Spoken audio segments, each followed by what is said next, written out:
Dios les bendiga, sean bienvenidos al devocional Tiempo con Dios. Es un gusto que hoy, jueves 13 de junio, nos puedan acompañar en ese estudio diario del devocional. Hoy lleva por título Consecuencias para lo falso, estando en 2 de Pedro 2, del 1 al 11. Así dice la palabra del Señor. Pero hubo también falsos profetas entre el pueblo, como habrá entre vosotros falsos maestros, que introducirán encubiertamente herejías destructoras y aún negarán al Señor que los rescató, atrayendo sobre sí mismo destrucción repentina. Y muchos seguirán sus disoluciones, por causa de los cuales el camino de la verdad será blasfemado. Y por avaricia harán mercadería de vosotros con palabras fingidas. Sobre los tales ya de largo tiempo la condenación no se tardará, y su perdición no se duerme. Porque si Dios no perdonó a los ángeles que pecaron, sino que arrojándolos al infierno los entregó a prisiones de oscuridad para ser reservados al juicio, y no perdonó al mundo antiguo, sino que guardó a Noé, pregonero de justicia, con otras 7 personas, trayendo el diluvio sobre el mundo de los impíos. Y si condenó por destrucción a las ciudades de Sodoma y de Gomorra, reduciéndolas a ceniza y poniéndolas de ejemplo a los que habían de vivir impíamente. Y libró al justo Lot, abrumado por la nefanda conducta de los malvados, porque este justo, que moraba entre ellos, afligía cada día su alma, viendo y oyendo los hechos inicuos de ellos. ¿Sabe el Señor librar de tentación a los piadosos y reservar a los justos para ser castigados en el día del juicio? Y mayormente a aquellos que siguiendo la carne andan en concupiscencia e inmundicia y desprecian el señorío. Atrevidos y contumaces, no temen decir mal de las potestades superiores, mientras que los ángeles que son mayores en fuerza y en potencia no pronuncian juicio de maldición contra ellas delante del Señor. Consecuencias para lo falso. Hoy vamos a estar estudiando 3 puntos, pero recordemos, Pedro empieza a dar una recomendación de cómo cuidarnos como creyentes, de lo que debemos de tener presente todo el tiempo. Y ahora el capítulo 2 se centra en esta denuncia en contra de lo que son las falsas doctrinas, de lo que son los falsos maestros y las herejías que pueden y llegan tristemente a lo que es la iglesia. Entonces, sobre este mismo contexto, el capítulo 2 lo que se basa es a ser consciente de que habrá y hay y hubo falsos maestros, y que estos falsos maestros poseen motivaciones y que estos tienen un fin. Ahora, ¿cómo nosotros debemos de reaccionar? La Biblia nos da pautas para saber cómo actuar y cómo no actuar. Y vamos a estudiar 3 puntos, siendo el primero, motivaciones de lo falso. Así como nosotros, nuestra motivación es darle gloria a Dios, que nuestro carácter sea conformado cada día como el de Cristo. Bueno, estas personas que siguen en nuestra actualidad tienen falsas motivaciones o tienen motivaciones muy malas.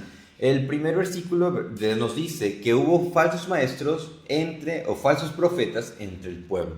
Obviamente haciendo alusión a lo que fue el pueblo de Israel. Ellos igual tuvieron falsos profetas, falsos maestros que decían, Dios me dijo, mientras Dios no había hablado. Tenemos ese ejemplo en el libro de Jeremías. Y muchos se regodeaban en el sentido de decir, es que Dios me habla, es que, por ejemplo, lo que estuvimos estudiando en el libro de Primero de Reyes, cuando el profeta Micaías lo golpean y le dicen, ¿de dónde se salió el Espíritu de Dios para hablar a través de ti? O sea, eran arrogantes todavía. Y esas mismas actitudes, esos mismos comportamientos, ese mismo patrón, por así decirlo, dice el versículo 1, como habrá entre vosotros falsos maestros que introducirán encubiertamente herejías destructoras. Así como ellos padecieron, ustedes, mis amados hermanos, nosotros, mis amados hermanos, vamos a padecer de personas que van a introducir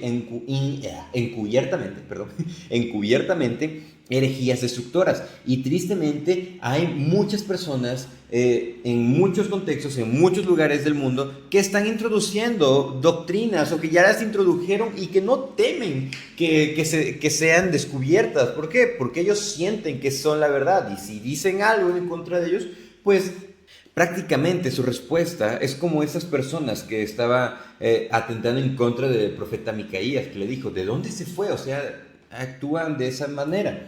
Pero es que lo que busca es que sus motivaciones, así como nosotros, como mencionaba, nuestras motivaciones es agradar a Dios, la motivación de ellos es negar a Dios. Y dice, atrayendo sobre sí mismo destrucción repentina. Sobre ellos va a caer su justa retribución. Lo que a nosotros nos compete es darnos cuenta, denunciarlo, y si estamos en un contexto así, huir de ello buscando la sana doctrina. Y ahora, versículo 2, muchos seguirán sus disoluciones. Nos dice Pedro, tristemente muchos se van a dejar engañar, van a ser engañados. Y dice, por causa de los cuales el camino de la verdad será blasfemado. La fe cristiana, por causa de muchas personas que no han dado testimonio, que tristemente quizás nosotros no hemos dado testimonio, es blasfemado el nombre del Señor. Por eso debemos de orar y arrepentirnos. Y el versículo 3, por avaricia, aquí está la motivación de ellos, por avaricia harán mercadería de vosotros. Dice el versículo 3 en la versión Dios habla hoy. En su ambición de dinero, los explotarán a ustedes con falsas enseñanzas, pero la condenación los espera a ellos sin remedio, pues desde hace mucho tiempo están sentenciados.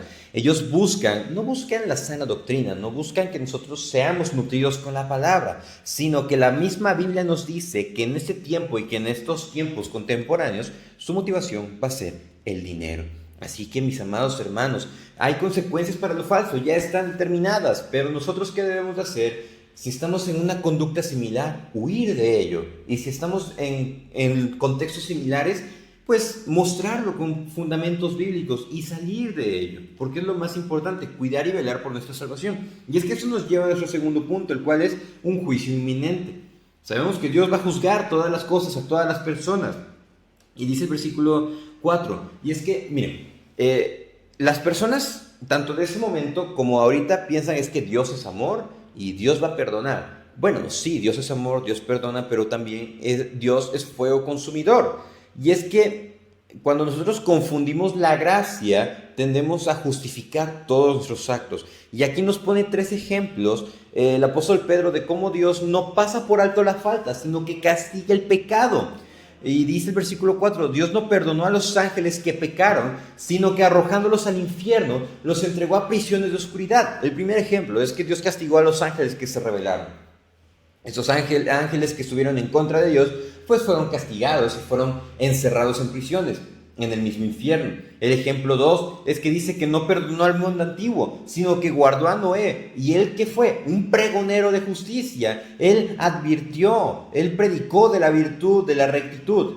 Pero dice a aquellas personas que no se arrepintieron, bueno, trajo el diluvio sobre el mundo de los impíos. De manera que sí, va a haber personas justas en esos contextos, pero van a haber personas que no van a querer arrepentirse. Y el tercer ejemplo dice, y si condenó por destrucción a las ciudades de Sodoma y de Gomorra, reduciéndolas a cenizas, poniéndolas de ejemplo a los que habían de vivir impíamente. Sodoma y Gomorra sigue siendo un ejemplo para nuestros días. Algunos lo toman como mofa y algunos definitivamente sabemos que es algo verdadero.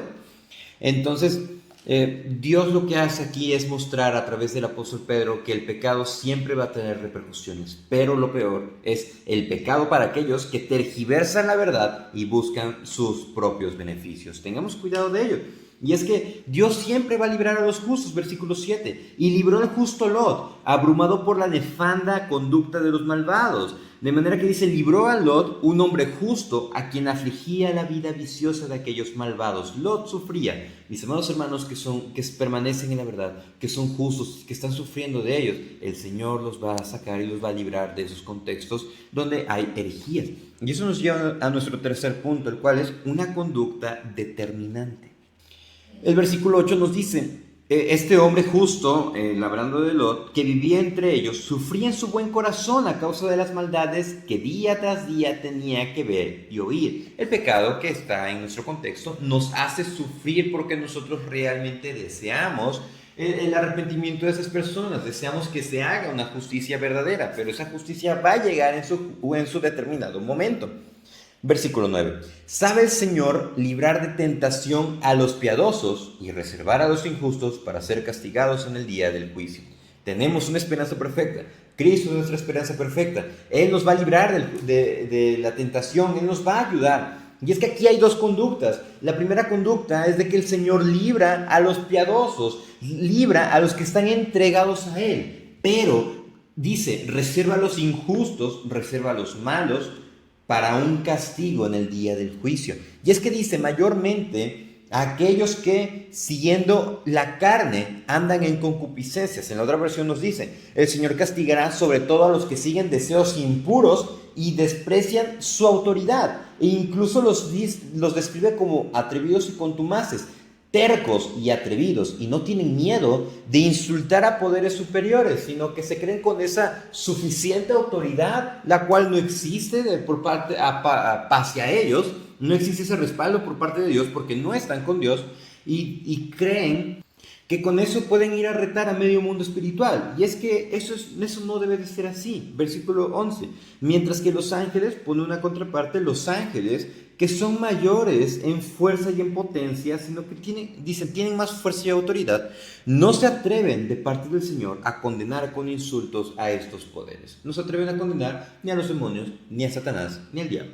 Pero personas osan hacer o actúan de esa manera. Y es que aquí está la gran diferencia. Si nosotros entendemos el Evangelio, nuestra conducta debe ser como Santiago 4:7 la describe. Dice, someteos pues a Dios, resistid al diablo y huirá de vosotros. La humildad, la piedad, el entregarnos con devoción todos los días a Dios es lo determinante. Es la diferencia, de manera que siempre va a haber consecuencias para lo falso. Habrá personas que traerán falsas doctrinas, que tergiversarán la palabra, y vemos que sus motivaciones no es nada más y nada menos que la avaricia, una ambición por el dinero, pero eso va a tener su justo juicio. Dios castigó a los ángeles que se rebelaron, castigó a los inmorales en el tiempo de Noé, castigó a los inmorales en el tiempo de Sodoma y Gomorra, pero va a guardar a los justos, va a guardar a aquellos que se entregan a Él, los va a librar de la tentación y los va a librar de todo ese contexto de maldad y de pecado, de manera que aquellas personas que estén cediendo o que busquen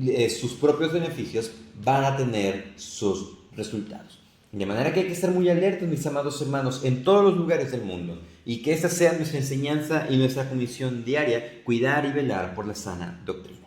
Muchísimas gracias por acompañarnos en el devocional Tiempo con Dios. Es un gusto que podamos compartir esos momentos de estudio. Gracias por sus comentarios, valiosos comentarios. Que sea este tiempo de edificación mutua. Reciban un afectuoso saludo y si Dios nos presta vida, mañana continuaremos el estudio devocional. Saludos.